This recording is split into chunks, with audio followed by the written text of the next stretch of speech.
Ready? Yes, I am. Okay. Hey, how come I'm not? How come you're brighter than I am? Because of this thing. Oh, is that it? Do you want something like that on you? I have my iPad right here in front of me and it shines on my face. Just be in the dark. Welcome everybody to Thursday Night Course of Miracles. I am Chris Green. This is the Reverend Reja Joy. And we are in chapter 30 tonight. Again, the new beginning. I think did we figure out if this is the last one? Oh, no, it's not. I'm not sure. Sometime next week. So we're going to be in part 7 tonight, the justification for forgiveness, paragraph 70 through 81. Some big paragraphs tonight, but some small ones too. So I think we should be able to get through it. Program note, I wanted to get it out right now before I forget. Next Thursday's Thanksgiving, and in the honor of Thanksgiving, we will not have the Zoom meeting because people will be with their friends and their family and be celebrating, being thankful for. I'll be celebrating, thankful that he does all the cooking. Well, there is that. There is that. So by the time 6:30 rolls around Thursday, I'll probably be exhausted anyway. So no, not this year. Yeah, not this year. We're going to tone it down. Yeah. Last year we cooked as if we were cooking for 10 people, and it's just him and. Yeah. Well, we gave some of it away, but yeah, it was a lot of turkey for 4 or 5 days. So, okay, if you would like to read tonight, why don't you just indicate and we will write them down. Christine and Reverend Jerry and Charles and Paula and Reverend. And what I say? Charles? Do you have Charles? Charles. And RJ. And RJ. Oh. I was going to say Paula next. That's okay. And RJ. Okay. And then Tony, did you raise your hand? I didn't notice. I can. Okay. You can? Yay. Okay. We got everybody. Yeah. Oh, and Mercy has her hand up. There you go. There we go.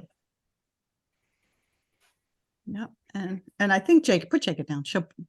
Right, Jacob? She's here. Here she is. Well, she's maybe not here, but she's here. She's still cooking dinner, maybe. Okay. I do want to mention real quick that I had mentioned that we might have these Zooms on Sunday, the second and fourth Sunday.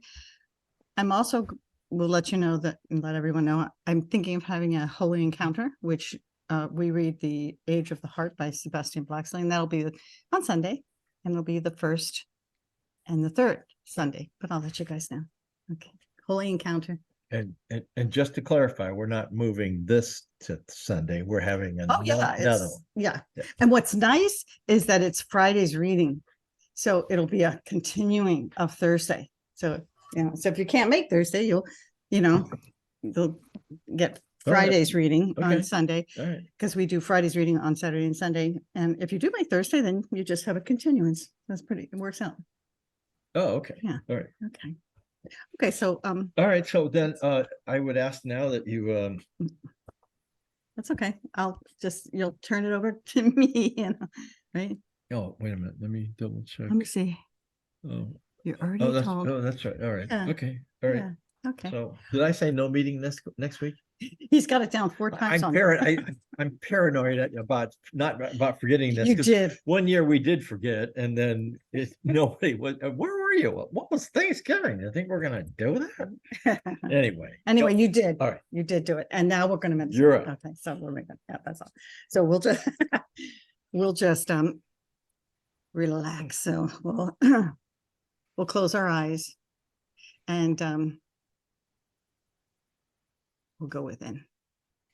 And it feels really good to let go of everything. There's nothing that we need to hang on to. We can just completely surrender and relax. And as we close our eyes, our bodies remember this. Remember that this is the time when we go within. We let go of that outside focus, all the stimuli from the outside. And we just relax. There's nothing we need to do. Nowhere we need to go. It's okay to let go. And it may take a little while, even if we remember that that's what we're doing. We just hold on so tight all day long. It might take a little while to let go, but that's okay. Give your body some time. Give your mind some time, your breath. They will relax. They will let go. Imagine that you're being embraced by a loving Father, Mother, God. You're in that embrace, and it's okay. You are safe. Nothing can happen to you. Continue to relax. I read recently that when we turn away from the sun, we don't see the sun, but we feel its embrace. And in our lives, if sometimes we turn away from our source, from light and truth and love, we can still feel its embrace. It's not going anywhere. You just relax. Feel the body relax. Take maybe a conscious inventory of the body. And as you bring your awareness to the body, that's going to signal to the body to relax. And just become aware. Become aware of the scalp, and it relaxes. Just think of the scalp and it relaxes. Your face muscles. Think of your forehead and your nose and your eyebrows and your eyes. They relax. Your cheeks, your lips, your chin, your jaw. Your face muscles relax. And the neck, become aware, consciously aware of the neck. We have a lot of tension we hold in the neck. Let that relax as you think of the neck, as you bring your awareness there. Bring your awareness to the shoulders. Feel them let go and relax. And that relaxation cascades down the back as you become aware of the shoulder blades, the middle back, and the lower back. The back's relaxed. And the awareness now to the front and the clavicle, the chest, middle chest, the abdomen, the front of the torso relaxes. So your torso's relaxed. Bring our awareness now to the legs. On the hips and the legs, the thighs relax. Bring your awareness there. Your knees, shins and calf muscles relax. Your ankles relax. Your feet, top of the feet, all the toes, the soles, they relax. And then bring your awareness to the arms, top of the arms. When your awareness comes there, they relax. The elbows, the forearms, the wrists. And the top of the hands and all the fingers and the palms. Your arms are relaxed. Your body's relaxed now. Bring your awareness to the breath. And just watch it. It's very relaxed.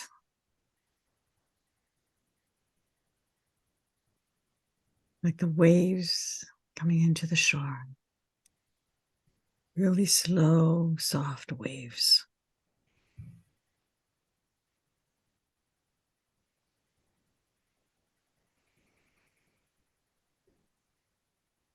Now your awareness comes to your mind and your thoughts. And you notice that there are fewer thoughts now. We have let go of our limiting thoughts, separating thoughts.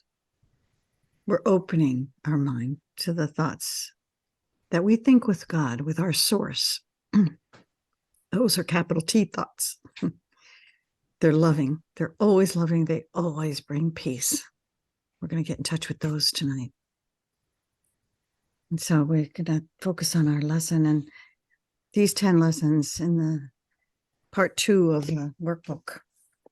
The lessons are prefaced with we call it a special topic. And this special topic is, what is the last judgment? And it tells us God's final judgment is as merciful as every step in his appointed plan to bless his son and call him to return to the eternal peace he shares with him. Be not afraid of love, for it alone can heal all sorrow, wipe away all tears, and gently waken from his dream of pain the son whom God acknowledges as his. Be not afraid of this. Salvation asks you give it welcome, and the world awaits your glad acceptance, which will set it free. And our lesson today, lesson 320, my Father gives all power unto me. And our prayer, your will can do all things in me and then extend to all the world as well through me. There is no limit on your will. And so all power has been given to your Son. So we'll spend 2 minutes in silence. Our lesson today, my Father gives all power unto me. And we'll start now.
My Father gives all power unto me. When we're ready, we'll open our eyes.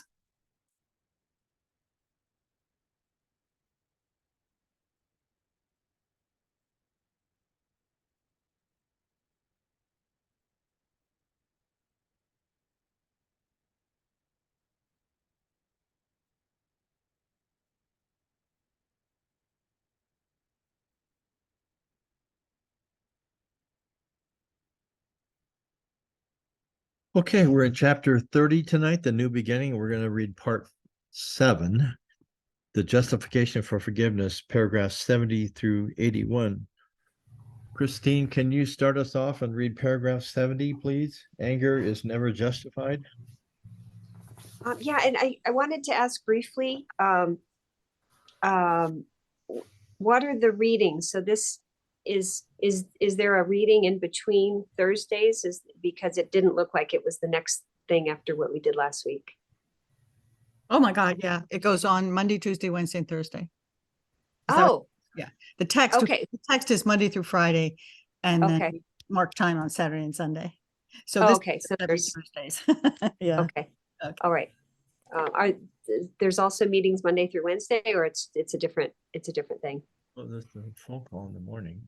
Oh, we have there's a conference called, it's not Zoom, but it's on the phone. Oh, okay. Monday through Okay. Friday, and they do it. No. Okay, no, I was just wondering. Okay, thank you. Anger is never justified.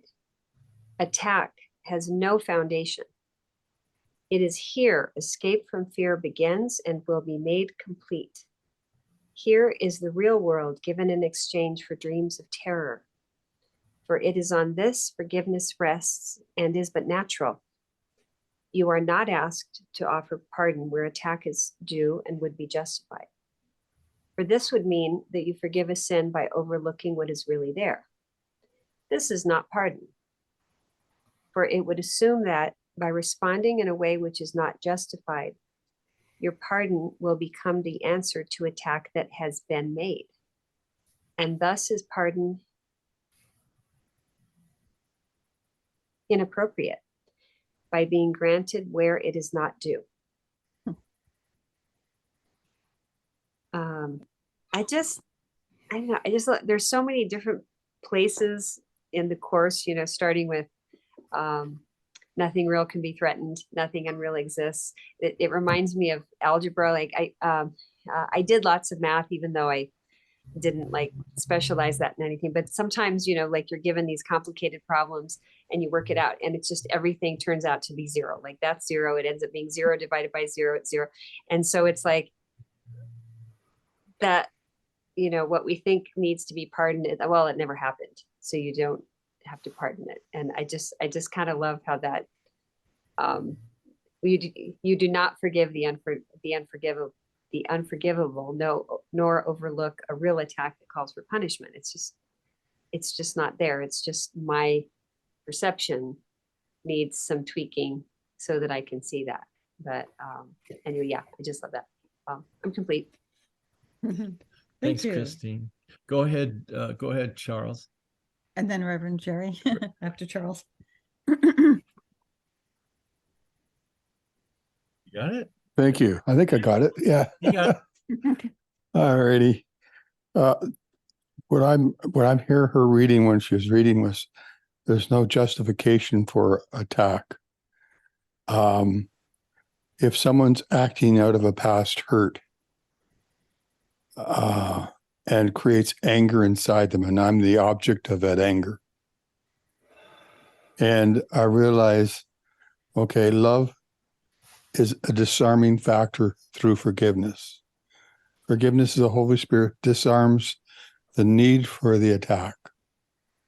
It takes away any justification for it as the person is actually felt for what they are sharing. They're not being resisted or pushed against. They're actually being felt and heard and received. And I feel as we connect through forgiveness, we actually allow that expression to be fully realized and released, and see that there's no justification for hanging on to it anymore. And in that, together we're released, me as the object of that and him as the one who is expressing the feelings of that. Because a lot of times, when we're victimized, it's usually because we become the object of someone's feelings. So I thought I'd share that. Thank you. I'm complete. Thanks. Mhm. Okay. Thank you. Reverend Jerry, you want to go ahead? I think you had your hand up. No, I was just waving at Christine for her comments. That's all. Oh, okay. Just Okay. good. Well, good. you're And up. now I'm waving at Okay. Charles. All right, everybody wave at everybody. Let's get it. Hey. All right, we can do the wave. Okay, so Mercy, then But they don't have the same Yeah. blocks. yeah. Well, that's true. And short story. I was at a car auction Mhm. on bleachers. I mean, we were in the cheap seats on the bleachers, and then the people that paid extra to be closer were down below, and we were like this. And I was trying to get People to do and I that. was not drinking.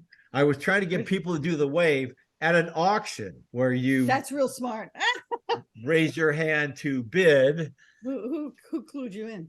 Well, the security guard. Okay. And my brother and I were sitting there, and I was, come on, everybody. And they were all looking at me like, no, you don't want to do that. Then it hit you, right? And then it was like Oh, like yeah. this. And then I looked, and the security guys are going, giving me that stern look. I went, oh, sorry, Oh, you're my such a- bad. Just such a I choice. just wanted people to have fun.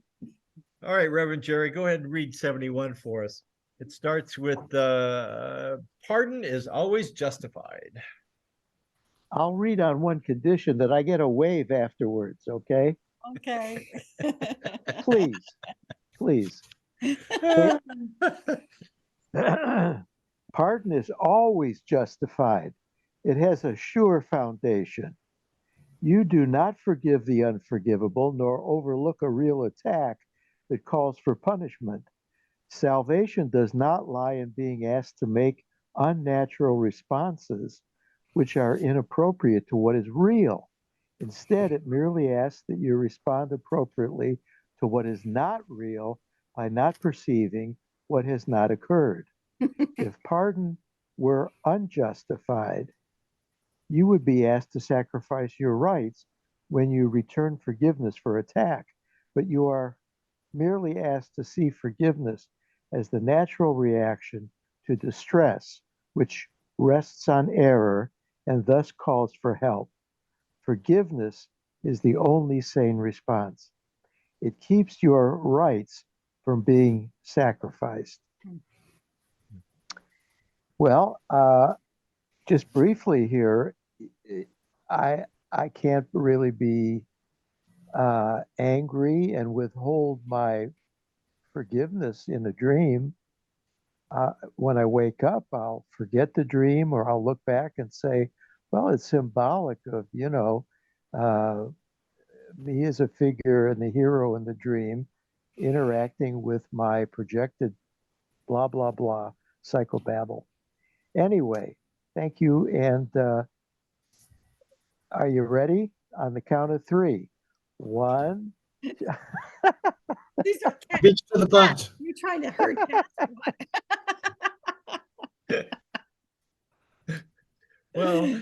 Well, Christine, I mean, one in binary that's enough, isn't it? Wouldn't it be?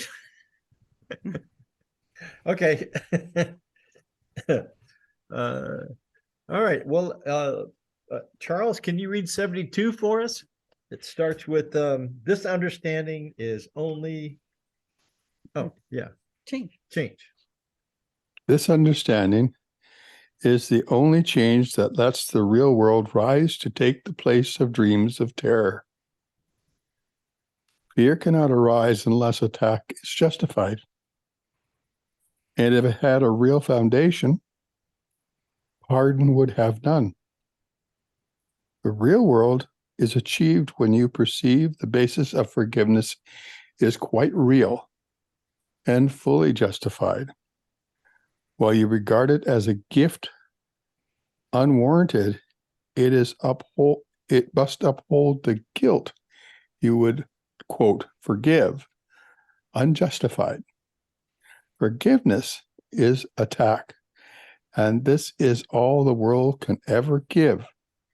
It pardons sinners sometimes, but remains aware that they have sinned, and so they do not merit the forgiveness that it gives. I'm sorry. What's coming up inside me is what's going on in the world today. The unforgiveness and the lack of pardon and the revenge, one says, Yes. instead of forgiveness and compassion. And Yet it's raising inside the hearts of the world a compassion and a sense of truly allowing forgiveness to dissolve so that it will resolve everything, bring everything back into harmony and balance again. So when I read this is what I think about the world that's unforgiving outside. And if they seek to pardon, they never really forgive. They just hold the grudge within them,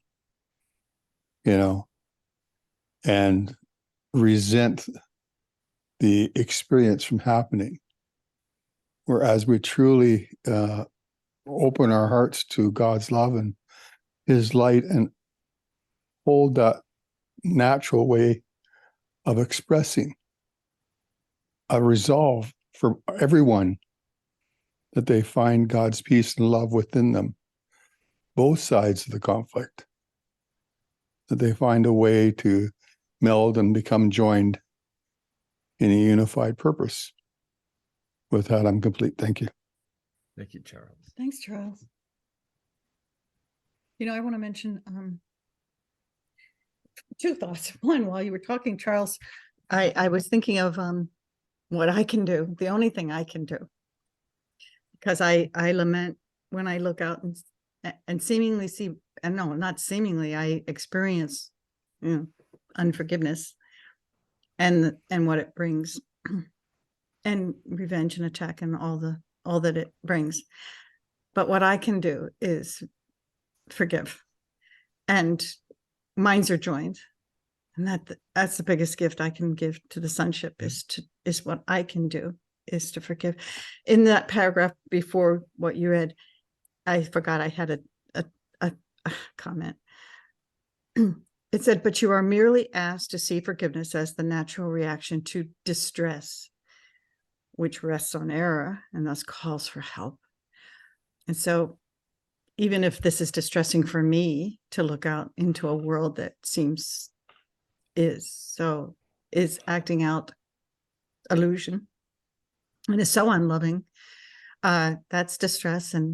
But I want forgiveness as the natural reaction to distress. And I want it to be natural. I want it to be spontaneous. I want the knee jerk to be forgiveness. Right. And and something did happen to me last year in the car, and I won't go into, I don't remember the particulars, but somebody behind me did something. And my reaction was to put my hands up like this, so he could, asking for forgiveness, actually. And it was interesting because that was my initial first reaction, and I thought, oh my God, maybe it's happening. Maybe the knee jerk is coming around. It's not always there, but it happened in that case. So anyway, thanks. That's all I wanted to share. Well, he immediately understood the symbol. Mm-hmm. Yeah. And didn't he smile or something? It did something like this or something. Something, yeah. So. I got a response that was nice. At least he didn't flip me the bird. Go ahead, Christine. There was that reminds me, I was driving in Boulder, which is a college town, and I had this very brief interaction that was just amazing. I was driving, and these two guys walked right in front of me. I was kind of downtown, and it might have been Saturday night or something. But they walked right in front of me, and I had to slam on the brakes, and might have hit them if I hadn't really been paying attention. And so, I was driving past, and I rolled down my window. And I said, "What? Are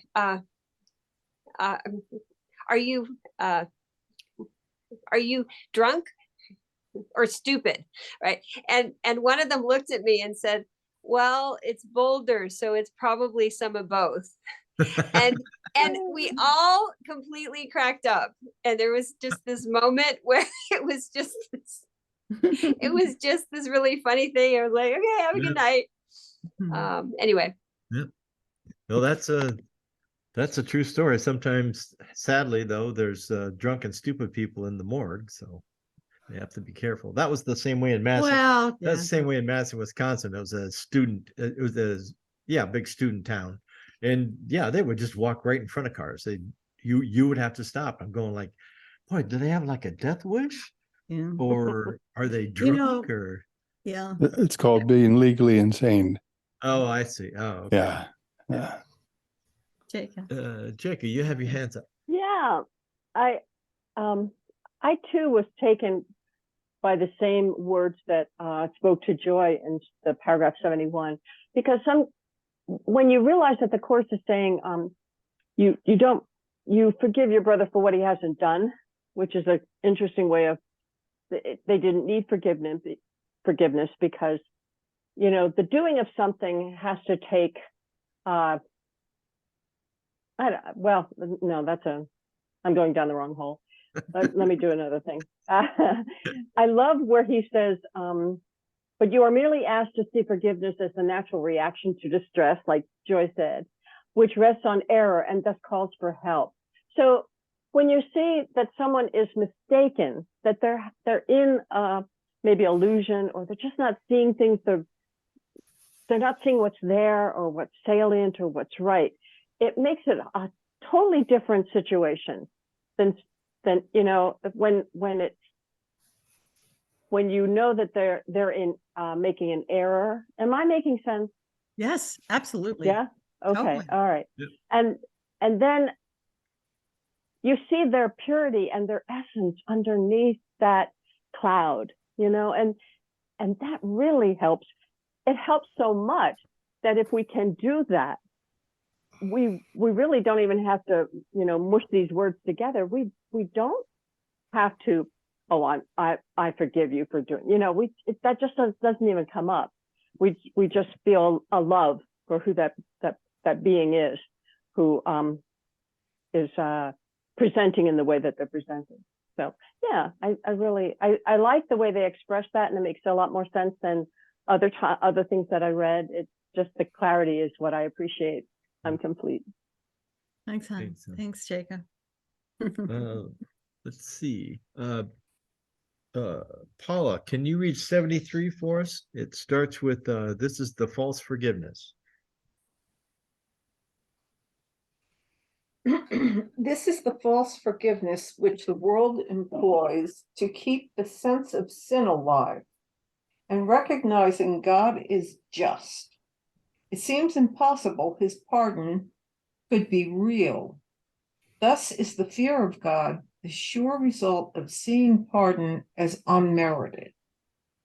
No one who sees himself as guilty can avoid the fear of God, but he is saved from this dilemma if he can forgive. The mind must think of its creator as it looks upon itself. If you can see your brother merits pardon, you have learned forgiveness is your right as much as his. Or will you think that God intends for you a fearful judgment, which your brother does not merit? For it is the truth that you can merit neither more nor less than he.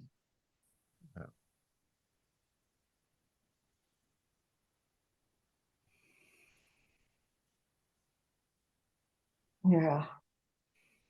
It's this whole thing is so helpful, but yet so challenging when you're in a situation with a brother that feels unjust. But and I was recently, and what I realize is that's all in the past, and just letting it go and just maintaining the present moment as much as possible is where forgiveness is. That's what forgiveness is. It's done. It's gone. And you really can just leave it at that. And maybe I won't see that person again or even want to really get back into a relationship, but I certainly can hold in my heart the love that I have for that person. Because God knows I mess up just like everybody else. So I can't, in order to live with myself, I have to forgive myself. And that's really the only person you're forgiving is yourself.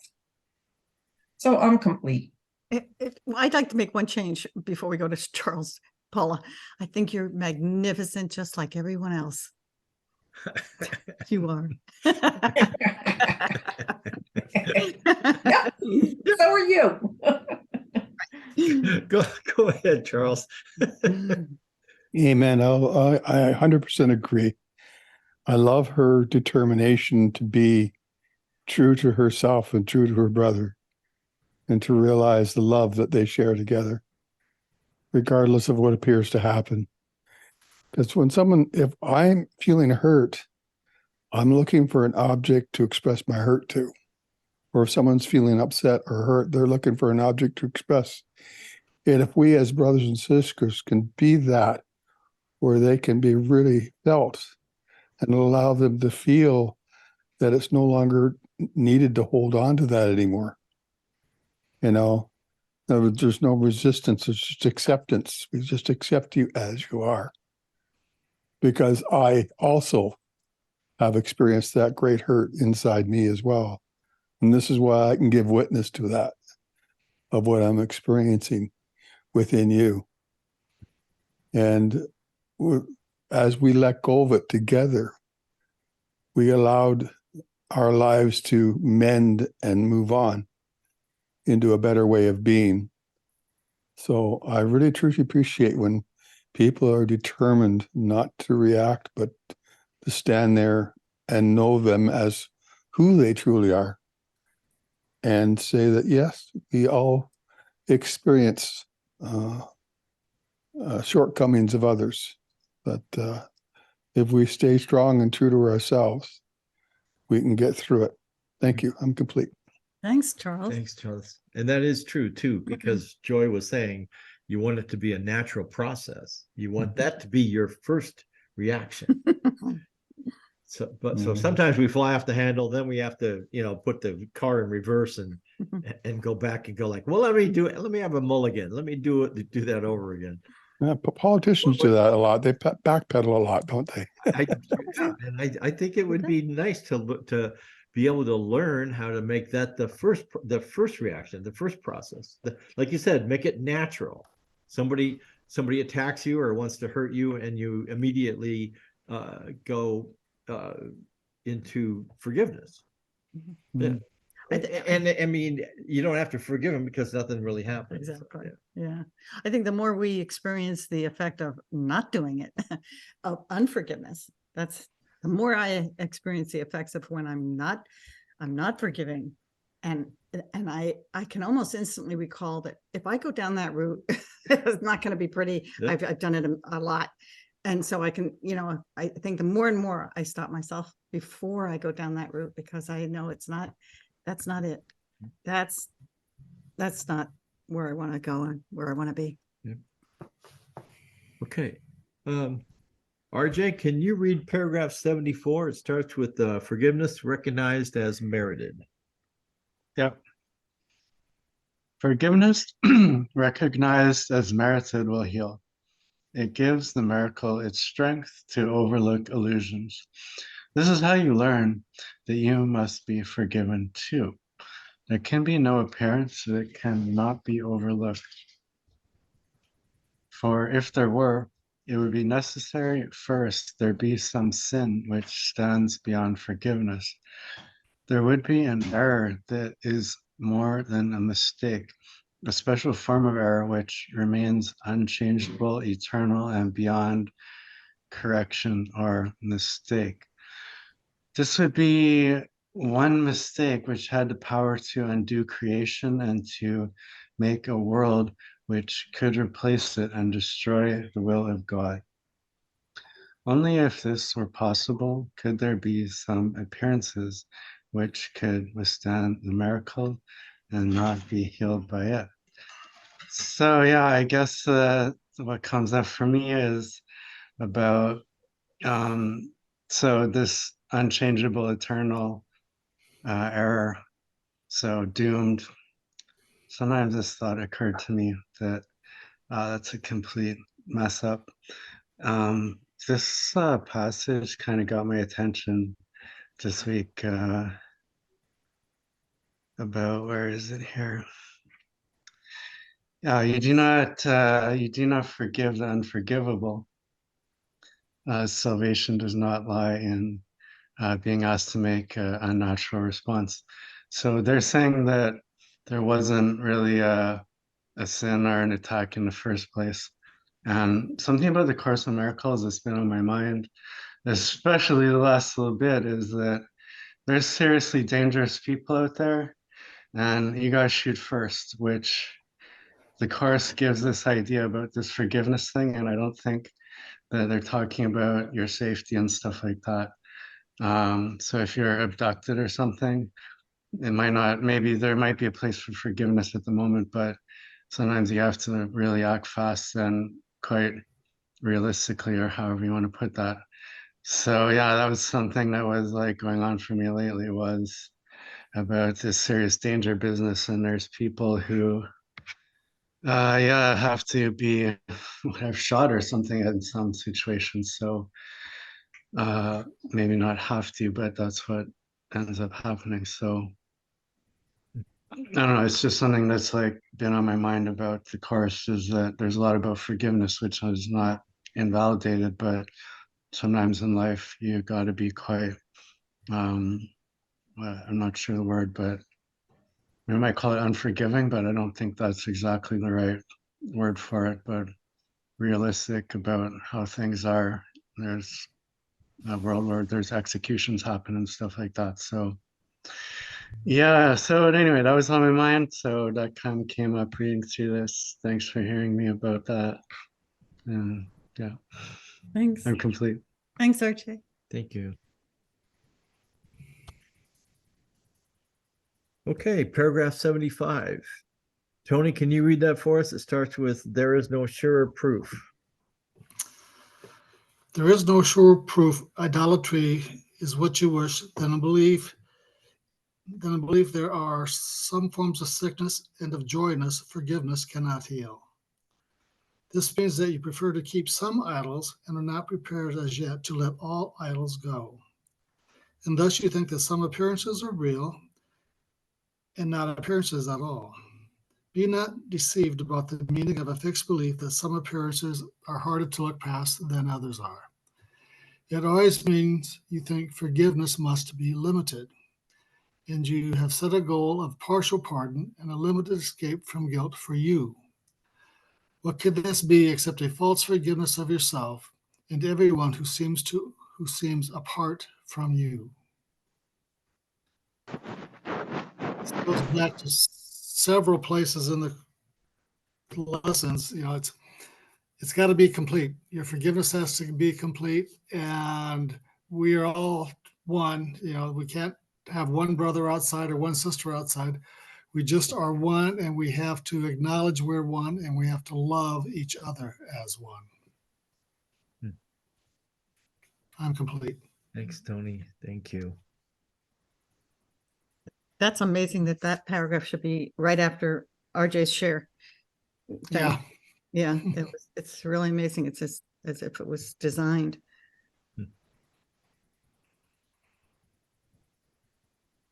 Let's see. Mercy. Chris, may I share? Yeah, go ahead, Rev. Just a random, I remember Jesus saying there's no hierarchy of illusions. And I think that fits in. And I think it fits in with Christine's remark about the mathematics of the zero. Everything is reduced in my right mind with Christ's vision to zero. And then everything is seen in its in true perception. True perception would not make a hierarchical distinction. If I'm abducted, or if I trip on the curb, and I don't fall, fortunately, but I did trip. Jesus is saying there's no hierarchy of illusions. The abduction and the tripping but not falling is something for us to practice as a recognition that we are not a body. We are Christ in a sonship, and that everything that occurs is designed for us to awaken from the dream and be restored to our heavenly condition as one with God, and to remedy the idea of separation, which was a tiny mad idea that started this whole dream in the first place. Thank you. That's amazing. Reverend Jerry, thank you so much. That was so clear. It's amazing. Okay, Christine, you have your hand up. I was thinking, even as RJ was sharing, and this makes me think of it more. Oh, yeah. What Jesus said about being crucified, because, in the crucifixion, it's like they came to get him and he didn't run away. I mean, I'm sure he had a lot of friends who said, well, we can take you here. We'll put you in a cart and smuggle you out to Egypt or something. But he let himself be crucified as a teaching demonstration that I know I am not a body. And I think when it's talking about idols, I think, one of the biggest idols is this belief that I'm a body, right? And I think when he's talking about the crucifixion, I think it's the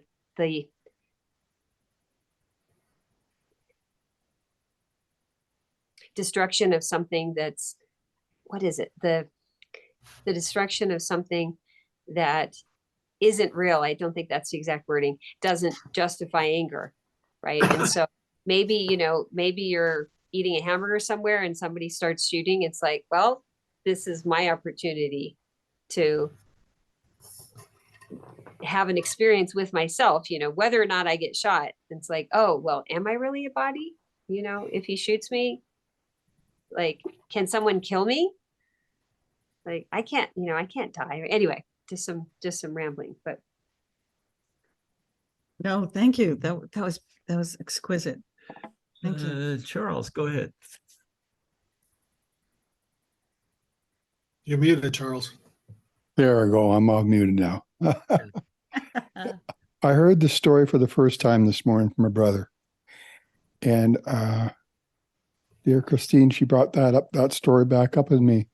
When Jesus was before Pilate, after Pilate beating him down and making himself like the authority that Pilate was, that he was the authority of the land and that he could rule and he could make all the decisions. And he says, don't you know I have the power to set you free and to make you a free man again? And Jesus looked up to him and says, the only authority is that from above you. It's not that you have no authority except that which is above you.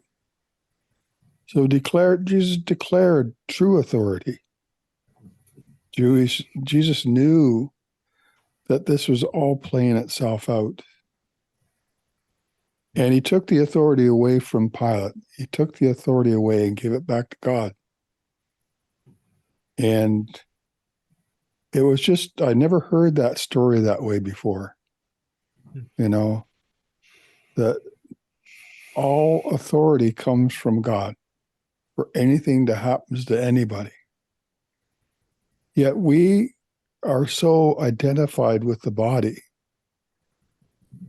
that we tend to grieve the body and not the spirit who animates and lives. Jesus knew that this body, it could end, but he would never end. Jesus knew this was the example he was brought here to give, was life is eternal. And life is not the body that you see before you.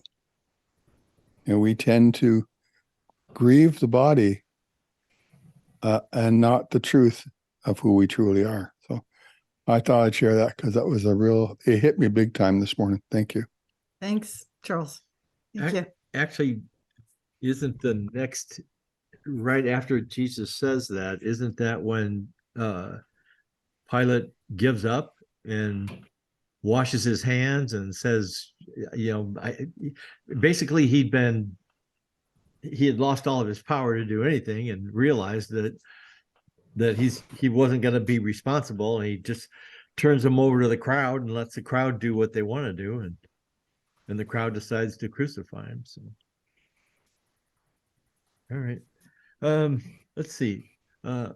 Mercy, can you read paragraph 76? It starts with, "It must be true." Yes. I just want to add to what Charles talked about, the crucifixion. In the course, Jesus said something like, Jesus said he was demonstrating the powerlessness of the body and the power of the mind.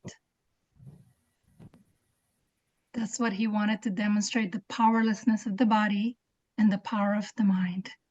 And I thought, yeah, and to let us know the body had no value. and so he could let it go. He was done. So thank you, Charles. 76. It must be true. The miracle can heal all forms of sickness, or it cannot heal. Its purpose cannot be to judge which forms are real and which appearances are true. If one appearance must remain apart from healing, one illusion must be part of truth. And you could not escape all guilt, but only some of it. You must forgive God's Son entirely, or you will keep an image of yourself that is not whole and will remain afraid to look within and find escape from every idol there. Salvation rests on faith. There cannot be some forms of guilt which you cannot forgive. And so there cannot be appearance which have replaced the truth about God's Son. So this is all or nothing. It's either true or it's either false. There's a line in the Course where it says either God is mad or this is a place of madness. And it's just, we just have to accept. That's what it comes to me. We just have to accept that what is being said is true. And so many times, there are still some things that we're in doubt about, some things that we're still considering whether or not we'll accept it. But the Course continues to let us know that it is a logical, truth is very logical. And either God is love, and there's nothing that God is that cannot, either it has to be all loving if God is love. There could be no judgment on God with God if he is love. And so God has to forgive everything, because otherwise there would be a sin that could have marred who we are. So yeah, I'm complete. I accept.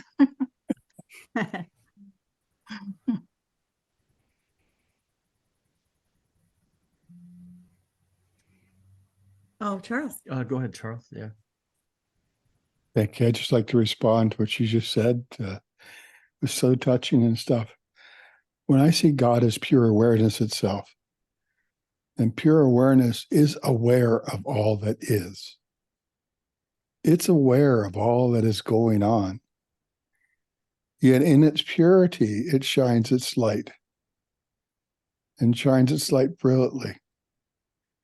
And those who choose to be aware of that purity will experience it. Those who choose to turn their back and play the game of the body, they will experience that until they choose to look back again. And hopefully we can stand there as a reminder of God's love and a choice they have before them. Thank you. Thanks, Charles. Thank you.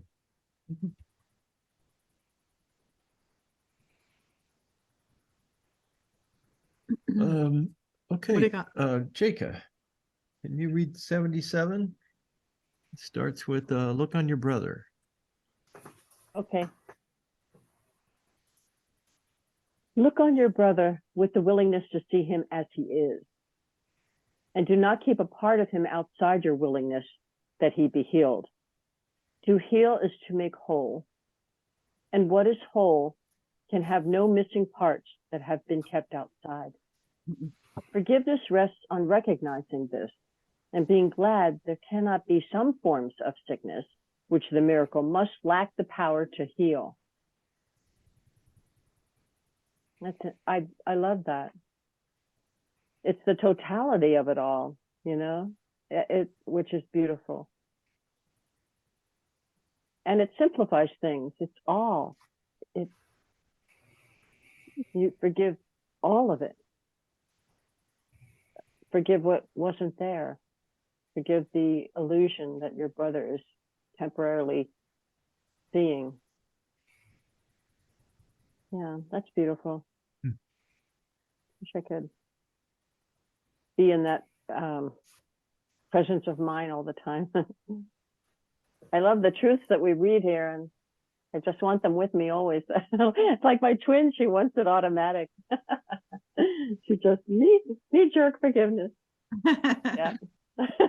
Wait, you have a twin? You have a Jacob, you have a twin? Yeah. Oh, wow. In our you- bodies are the same. Oh, I mean, our bodies look alike, but oh, okay. So yeah. you're both born on the same day? Actually, you know what?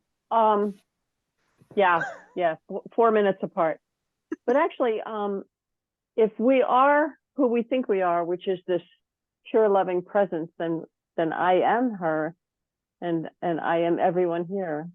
And I'm just encapsulated with something that used to look a lot more alike, but I'm just experiencing this dream in this little puppet that Which has a sister. you're expressing uniquely, the aspect of the all that is, I think. And it's beautiful. I'll give her a hug for you. Oh. Oh, thank you. Thank you. I'm complete. Oh, yeah, Mercy, you had your hand up. Yes. What came up for me as Jacob was talking is consistency. In the course, it says that honesty is really consistency. And I feel that the course and in the teaching of the course is leading me to that consistency, which is leading me to being honest, and honesty being that what I'm thinking and what I'm projecting or doing or seeing is all going to be consistent. And that is what honesty is. And then when I find that honesty is in me, then I am in that peace. And that's where this is leading me to always be consistent to what I'm reading, what I think I'm agreeing with, and then what I'm actually understanding or leading to that understanding is really all in the same line.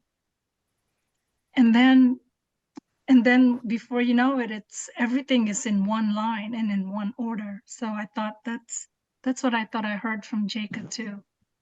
Cool. Thank you. Thanks. Reverend Jerry, go ahead. I'm slow. Is there a relationship between Jacob and Reja? You sisters? They're twins. I didn't know. Sorry, I I didn't. didn't. Yeah, I didn't know. I'm sorry. Oh, no, that's fine. We're identical. Yeah. Yeah, we're twins. Oh, well, She's I'll be my older hornswoggled. sister. Yeah, very nice. Very nice. Okay. Well, yeah. See, the whole conversation went over my head because I didn't Oh know. yeah, Okay. Oh, okay. yeah. Anyway. Sorry. Oh, not at all. Listen, I thought everyone knew. I just wanted to point out the word willingness and what Jacob just read. Jesus is saying, look, this is a big thing to bite in one bite. I know it. And that's been the elephant in the room, I think, in our conversation tonight. Listen, this is huge. RJ brought it up, I think, so beautifully, not beautifully, but so starkly. There's shit in the world, and how can I forgive it all? And what Jesus is saying is just be willing and turn it over to me. That's all. Just be willing. Look, wait, and try not to judge. And I will, in my inestimable power, which you possess too, but I'm aware of it, I'm going to grant you a miracle. And you're going to see this whole thing so differently that you can't even believe you were afraid before. But it's inexplicable if you don't trust and you're just willing to put your life on the line day in and day out. Yeah. And I have to say it's hit and miss for me for sure, but I'm willing. And I think that's what Mercy said. I'm willing. I am. Thank you. Thanks. If you're looking Thanks. for the elephant in the room, it's right behind Charles.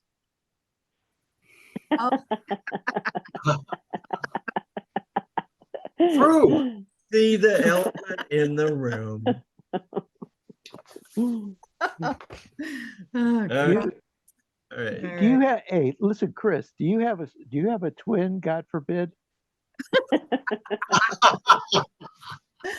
Everybody's my twin, Reverend Reja. Reja. Reverend Jerry. Sorry. Everybody's my twin. We're all twins. We're all the same. But no, I don't. I have two brothers, and one of them, we look so close, like we would be twins, but we have a brother between us. So every once in a while, we'll kind of pull that little prank. But where are we at? Oh, you're up. Okay. Yeah, all right, you're gonna okay. read 78 through 80. Okay. All right. All right. 78. God's Son is perfect, or he cannot be God's Son. Nor will you know him if you think he does not merit the escape from guilt in all its forms and all its consequence. There is no way to think of him but this, if you would know the truth about yourself. I thank you, Father, for your perfect Son, and in his glory will I see my own. Here is the joyful statement that there are no forms of evil which can overcome the will of God, the glad acknowledgement that guilt has not succeeded by your wish to make illusions real. And what is this except a simple statement of the truth? I thank you, Father, for your perfect Son, and in his glory will I see my own. So beautiful. You know, for me, forgiveness is seeing what is real. And when I see what is real about my son, I know what is real about myself. And for me, that's just forgiveness. Since we've taken away the definition of righting or wrong, you know, and I think, I'm not sure, but it might even be in here somewhere that forgiveness is what is real. You know, not only that, what is real, our brothers, when I'm in illusion, when my brother's in illusion, that's not real. So whatever they do while they're in the, insane, like he said up here, that's, it's insane. Whatever they do from insanity, it doesn't affect who they truly are. And it doesn't affect who I am, who my source is. Nothing real has been changed. That's really good news, right? So, and some in my life when I've had someone, in the attack mode toward me, and I didn't respond. I didn't make it real. It was so amazing because you have to make it real before there's a conflict, right? And I didn't make it real, and they just melted. And it was just such a blessing for both of us. So that's all I want to share. And we have some shares coming up. Go ahead, Charles.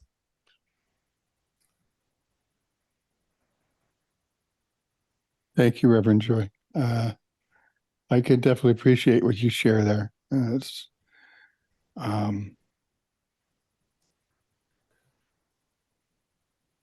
It's left me. Okay. It's gone, what I was going to share. Oh. Yeah.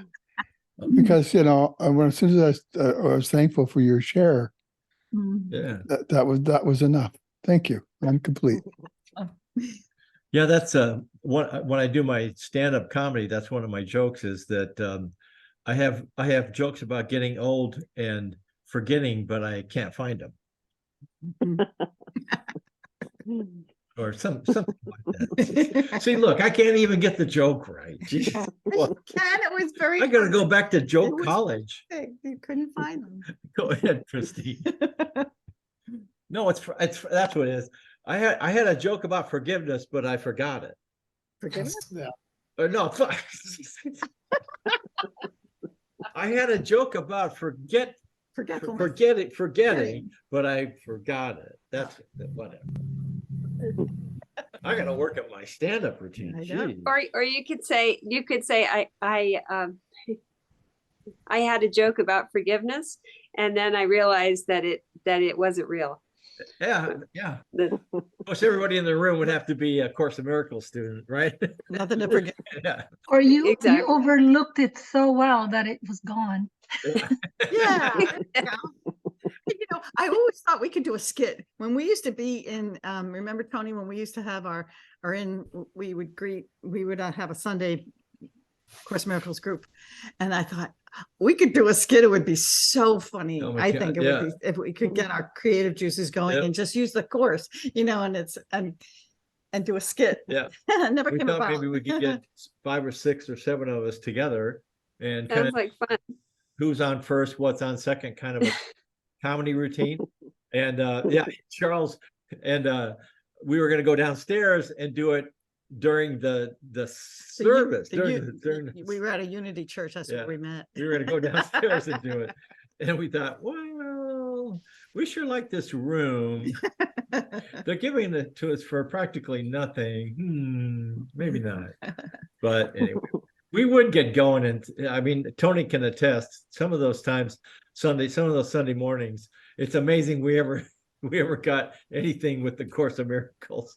Oh, it was all the It was good. It was all good. course. All right, go ahead, Christine.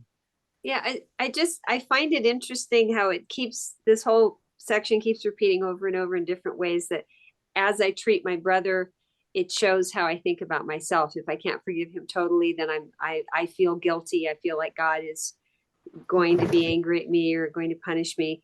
And there's that just one line that's kind of been knocking around my head is the one thing that's impossible is that I and my brother should be different. So either we're both just black with sin and we do terrible things that can't be forgiven, or we're both innocent. And so it's just, I mean, it just kind of becomes this very simple choice. Like, well, do I feel innocent, or do I want to accept the way that God sees me as innocent? Well, then there's no choice. I have to forgive everybody. And I understand that, there's nothing they could do that can't be forgiven because, well, if it didn't happen, right. Anyway, but it's and I think the ego, in a lot of ways, I think a really brief way of describing the ego is just to say, well, we're different.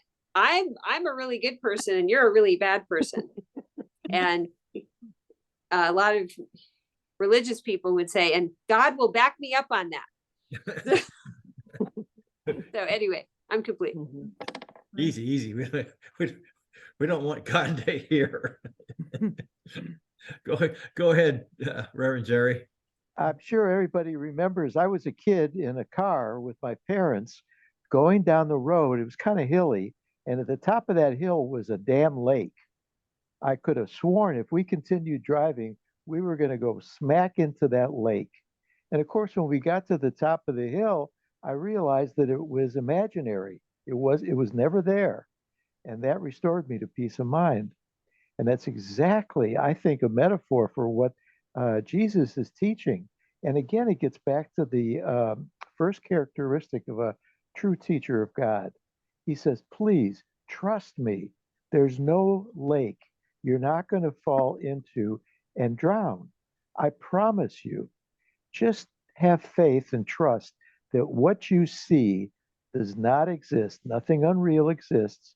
And herein lies your peace of God. That's cool. Yeah, that's cool. And are there damn fish in that damn lake? And do you catch those? No, they're illusory too. Do you catch those fish with damn bait? Sorry, that's a. Have you had your gummies today? No. Is that okay? Go ahead.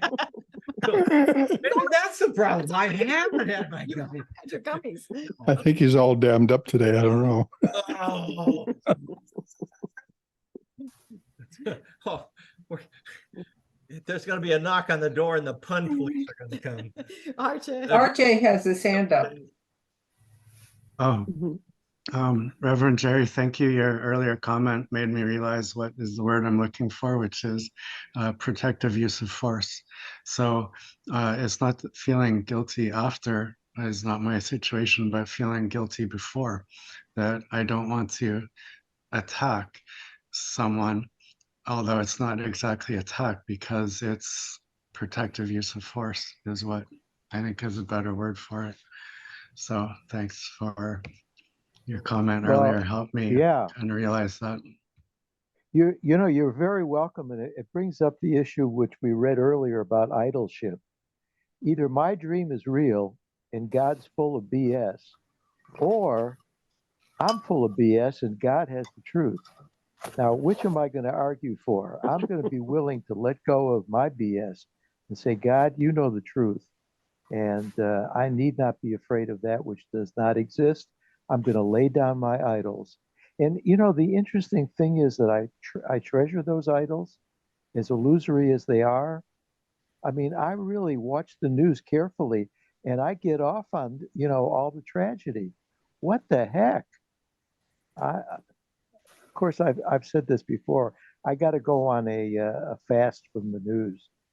Mhm.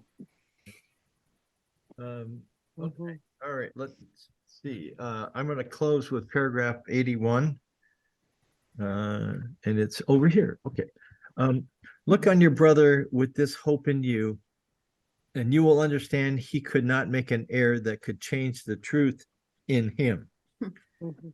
It is not difficult to overlook mistakes that have been given no effects, but what you see as having power to make an idol of the Son of God, you will not pardon. For he has become to you a graven image and a sign of death. Is this your Savior? Is his Father wrong about his Son? Or have you been deceived in him who has been given you to heal for your salvation and deliverance? Isn't that cool? Has been given you to heal for your salvation. Yeah. So he's been given you to heal for your salvation and deliverance. There you go, Mercy. That's what we were, Yeah, you know, yeah. how important he says, you know, you're not your brother's keeper, you are your brother. He says that somewhere in the course. It's so wonderful. Chris has something to share. Well, what? Go ahead, Chris. Go ahead, Chris. Oh, no. Well, no, go ahead. It's sort of like, Well, I wanted just to share what you said there. Was he said, lest I be deceived in my brother. In other words, if I take that what he has offered me as something that has effects, and I respond to that effect, I've deceived myself in my brother. So thank you. And you know how I am deceived in my brother is according to how I'm affected by what I'm witnessing to. Thank you. Cool. And when we had spoken throughout the night, you know the things that are happening in the world today, and it reminded me of a quote, and I asked Joy to find it for me. And in fact, one of the Course in Miracles conferences one year in Las Vegas, this was the theme, and it goes like this: the holiest of all the spots on earth is where an ancient hatred has become a present love, and they come quickly to quickly, go ahead. they come quickly to the living temple where a home for them has been set up. There is no place in heaven holier, and they have come to dwell within the temple offered them to be their resting place as well as yours. What hatred has released to love becomes the brightest light in heaven's radiance, and all the lights in heaven brighter grow in gratitude for what has been restored. Amen. That's beautiful. Thank you. All right. Okay. Yeah. Thanks, everybody. I think, Thank you, guys. thanks. Thank you. All right. We'll just close with closing our eyes for just a moment, because we open with a quiet time and we close, and it sort of puts bookends on the session. And so as we close our eyes and go within, and we feel that connection with one another, we feel as though we're holding hands. And we're connecting to our one self that we share with each other in our source. And I think I will share once again something from tonight and bring it in right to the heart of our heart. God's Son is perfect, or he cannot be God's Son. Nor will you know him if you think he does not merit the escape from guilt in all its forms and all its consequence. There is no way to think of him but this, if you would know the truth about yourself. I thank you, Father, for your perfect Son, and in his glory will I see my own. And so it is. Amen.